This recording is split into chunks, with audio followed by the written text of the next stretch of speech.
অবস্থা পোলাপাইন? তো আজকে আমরা সাস্টের এই ইউনিটে লাস্ট যে পরীক্ষাটা হয়েছে, অর্থাৎ 2025-26 সেশনে লাস্ট যে পরীক্ষাটা হয়েছে সেখান থেকে মৌলের অক্সাইডের প্রকৃতি প্লাস পিএইচ এই কনসেপ্ট থেকে খুবই চমৎকার একটা কোশ্চেন দেখবো। এটা একেবারে বেসিক থেকে আসছে।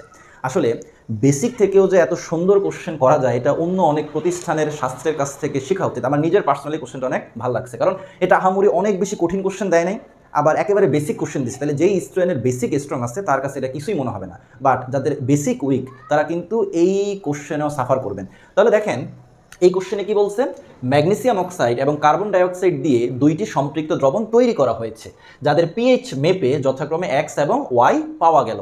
অর্থাৎ এই ম্যাগনেসিয়াম অক্সাইডের সম্পৃক্ত দ্রবণের পিএইচটা পাওয়া গেছে কত, এক্স, আর কার্বন ডাইঅক্সাইডের সম্পৃক্ত দ্রবণের পিএইচ পাওয়া গেছে কত বলেন তো, ওয়াই।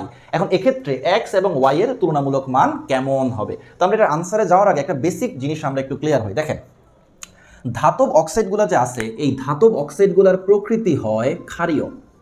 ধাতব অক্সাইড বলতে আমরা বুঝাইতেছি ধাতুর যে অক্সাইডগুলো আছে, অর্থাৎ ধাতু এবং অক্সিজেন মিলে যে যৌগগুলো তৈরি করে সেই যৌগগুলো কি হয়, ক্ষারীয় হয়। আর অধাতব অক্সাইডগুলো কি হয় বলেন তো, অম্লীয় হয়।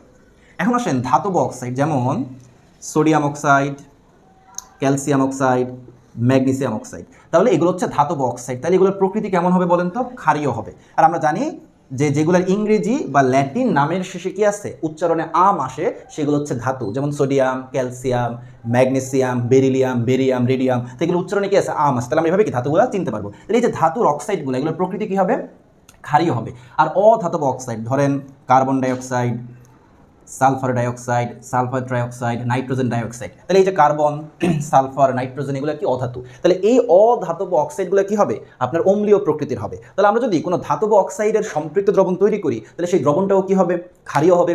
আর অধাতব অক্সাইডের যদি কোনো সম্পৃক্ত দ্রবণ তৈরি করি সেই দ্রবণটাও কি হবে, অম্লীয় হবে। এখন দেখেন আমরা যখন পিএইচ স্কেল পড়াই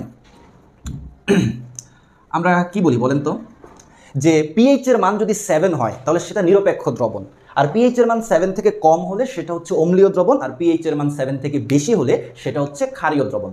অর্থাৎ নিরপেক্ষ বা প্রশম দ্রবণের পিএইচ কত হবে, 7 হবে, আর অম্লীয় দ্রবণের পিএইচটা 7 থেকে কম হবে, আর ক্ষারীয় দ্রবণের পিএইচটা কি হবে, 7 থেকে বেশি হবে।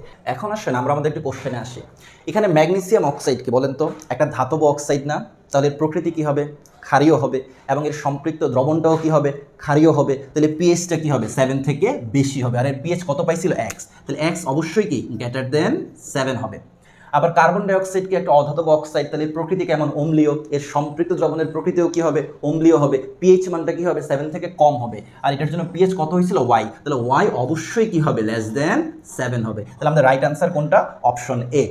তাহলে দেখেন কারো যদি greater than less than sign চিনতে সমস্যা হয়, একটা জিনিস মাথায় রাখবেন যে যার দিকে হা করে আছে সে বড়। এখানে দেখেন এক্স এর দিকে হা করে আছে, এক্স 7 থেকে বড়। এখানে দেখেন ওয়াই এর দিকে হা করে আছে, সরি 7 এর দিকে হা করে আছে, 7 কি ওয়াই থেকে বড়। তাহলে গ্রেটার দেন লেস দেন নিয়ে যদি কনফিউশন হয় মাথায় রাখবেন যার দিকে হা করে আছে সে বড়। তাহলে একটা ছোট্ট একটা বেসিক মাথায় রাখবেন, তাহলে এই টাইপের এমসিকিউ আপনি ইনশাআল্লাহ পরীক্ষায় আনসার করতে পারবেন। সেটা কি, যে ধাতব অক্সাইডগুলো ক্ষারীয় হয়, অধাতব অক্সাইডগুলো অম্লীয় হয়।